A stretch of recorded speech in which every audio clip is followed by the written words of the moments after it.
எப்பவுமே கலகலன்னு பேசி சிரிச்சுட்டு வீட்ல இருக்க எல்லா வேலையும் இழுத்து போட்டு செஞ்சுட்டு டான்னு அத்தனை விஷயத்தையும் சரியா செஞ்சு முடிக்கிற அம்மா ஒரு நாள் அமைதியா எந்த வேலையும் செய்யாம இருந்தாங்கன்னு வச்சுக்கோங்களேன், அந்த வீடே கலகலத்து போயிரும். ஆனா அம்மா எதுக்கு அப்படி செய்யணும்?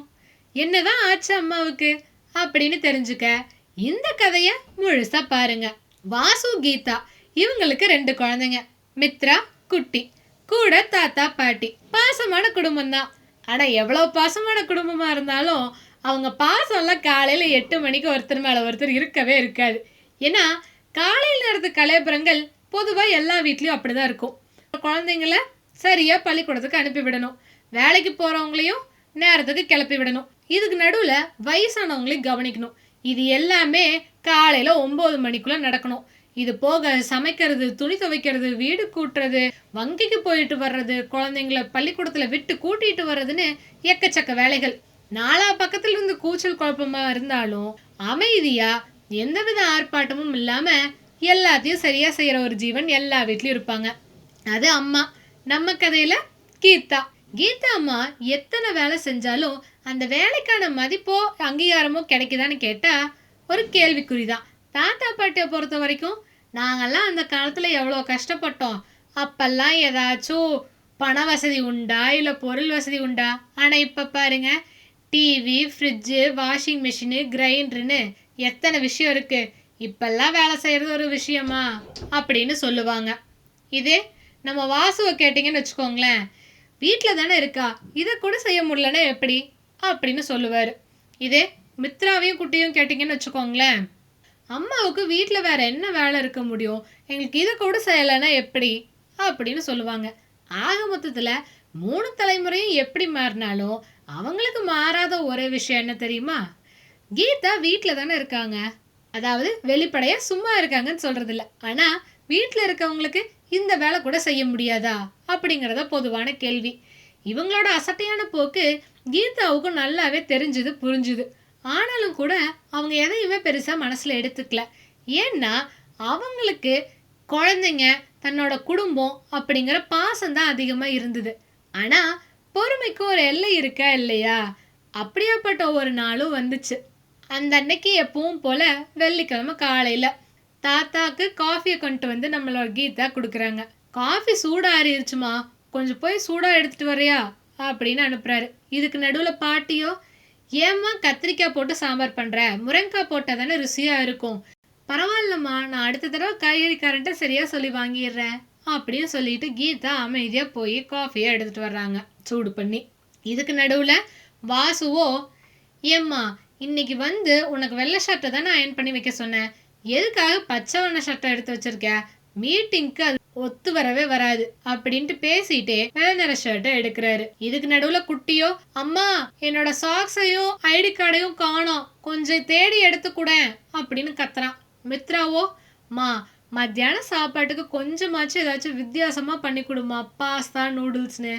என் கூட படிக்கிற தோழிங்கள்லாம் பார்த்தீங்கன்னா பராத்தா, பூரி, பன்னீர் பட்டர் மசாலான்னு வித்தியாசமா எடுத்துட்டு வராங்க. நீ மட்டும் எப்போ பார்த்தாலும் பருப்பு, பொரியல், கீரை குழம்புன்னு அனுப்பிச்சு விடுற, எனக்கு ரொம்ப அவமானமா இருக்குமா அப்படின்னு சலிச்சுக்கிறா. வேலை ஆகலைன்னா மட்டும் குறை சொல்ல வந்துட்டாங்களே அப்படின்னு இருந்தது. இருந்தாலும் கஷ்டப்பட்டு அமைதியா இருந்தாங்க. எல்லாரும் கிளம்புனதுக்கு அப்புறம் அப்பாடா அப்படின்ட்டு சாயங்காலம் வரைக்கும் தூங்கிட்டாங்க. கொஞ்சம் அசதி தீர்றதுக்காக காஃபி போட்டு குடிக்கலான்ட்டு சமையல் கட்டு பக்கம் போறாங்க. அப்போ மித்ரா தன்னோட தோழியோட போன்ல பேசிட்டு இருந்தது காதுல விழுந்துச்சு. 11th என்ன குரூப் எடுக்கிறதுனே தெரியலப்பா, சுத்தமா ஒரு ஐடியாவும் இல்ல. அப்பாட்ட கேட்ட தெளிவா சொல்லுவாங்க. அம்மாட்டியா?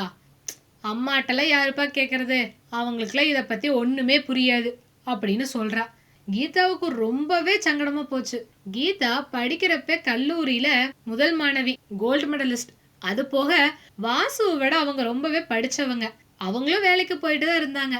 ஆனா குடும்பம் பெருக பெருக 2 பேரும் வேலைக்கு போறப்போ வீட்டுல இருக்க பொதுவான விஷயங்களையும் குழந்தைங்களையும் கவனிக்க முடியல. அந்த ஒரு காரணத்துக்காக தான் கீதா வேலையை ராஜினாமா பண்ணிட்டு வீட்டோட இருந்தாங்க.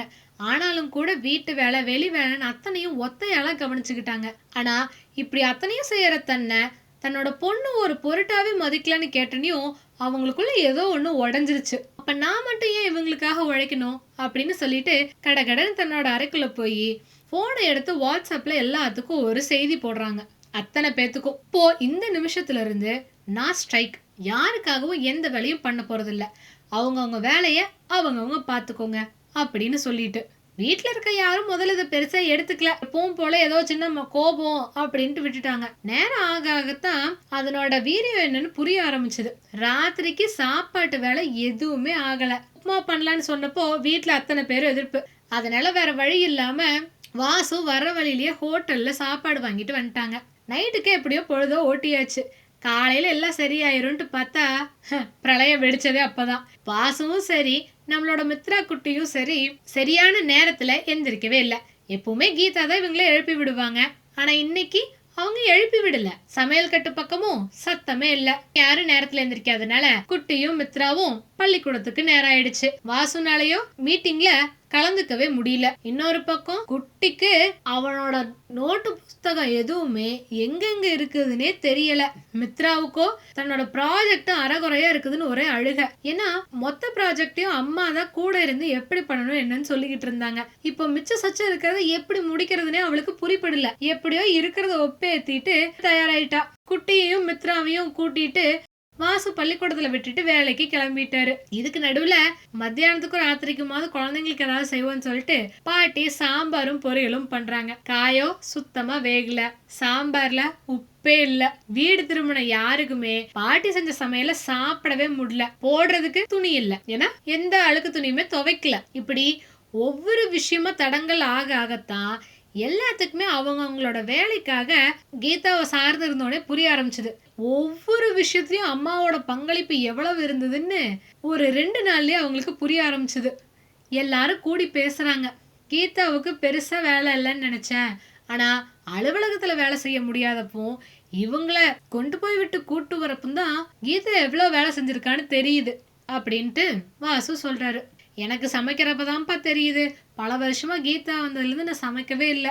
சமைக்கிறது எவ்வளோ கஷ்டம், அதுலயும் ஒவ்வொருத்தவங்களுக்கு பிடிச்ச மாதிரி செய்யறது எவ்வளோ கஷ்டம் அப்படின்ட்டு தெரியுது சொல்றாங்க பாட்டி. இதே குட்டியோ, என்னோட பொருளை என்னால கண்டுபிடிக்கவே முடியலையே, எப்படித்தான் அம்மா எல்லாத்து பொருளையும் சரியா கண்டுபிடிச்சு அவங்கவுங்க கேட்கறதுக்கு முன்னாடியே எடுத்து கொடுத்தாங்களோ அப்படின்னு சொல்றான். இப்படி ஒவ்வொருத்தருக்கா அம்மாவோட அருமை அப்பதான் புரிய ஆரம்பிக்குது. எல்லாரும் சேர்ந்து போய் கீதா படுத்துட்டு இருக்க அறை கதவை தட்டுறாங்க. கீதாவும் வெளியில எந்திரிச்சு வர்றாங்க. கீதா வந்ததுக்கு அப்புறம் அவங்க சின்ன சின்ன வேலைகளை செய்ய ஆரம்பிச்சாங்க. பாட்டி காய்கறி நறுக்க ஆரம்பிச்சாங்க. குட்டியான துணிமணிகளை மடிக்க ஆரம்பிச்சான். மித்ராவோ சமையல் அறைய சுத்தம் பண்ண ஆரம்பிச்சா. தாத்தா தோட்ட வேலைய பார்த்தாரு. நம்மளோட வாசுவோ தன்னோட அறைய ஒழுங்குபடுத்த ஆரம்பிச்சாரு. எல்லாருமே சின்ன சின்ன வேலைய செய்ய ஆரம்பிச்சதை பார்த்தனே தான் கீதா முகத்துல சிரிப்பே வந்துச்சு. அப்ப எல்லாத்தையும் பார்த்துட்டு ஒரு புன்னகை பூக்குறாங்க. அவ்வளவுதாங்க கதை. கதையும் நிஜமோ எல்லாத்து வாழ்க்கையிலுமே அம்மாங்கிறவங்களோட பங்களிப்புங்கிறது ரொம்பவே முக்கியமாகுது. வேலைக்கு போறாங்களோ இல்லையோ, ஆனா வீட்டுக்கு அச்சாணியா இருக்கிறது அம்மா தான். நீங்க அவங்களுக்காக காசு செலவு பண்றதோ இல்ல பொருள் வாங்கி கொடுக்கறதோ உதவியான்னு கேட்டா அவங்களோட வேலைகளை பகிர்ந்துக்கிறதும் அவங்க செய்யற வேலையை அங்கீகரிக்கிறதும் தான் அவங்களுக்கு மிகப்பெரிய உதவியே. இந்த கதை உங்களுக்கு பிடிச்சிருந்ததுன்னா மறக்காம நம்ம சேனல் காஃபார் கதையை சப்ஸ்கிரைப் பண்ணிக்கோங்க. இந்த வீடியோவை அம்மாக்களுக்கும் உங்களுக்கு பிடிச்ச பெண்மணிகளுக்கும் மறக்காம ஷேர் பண்ணுங்க. பாய்.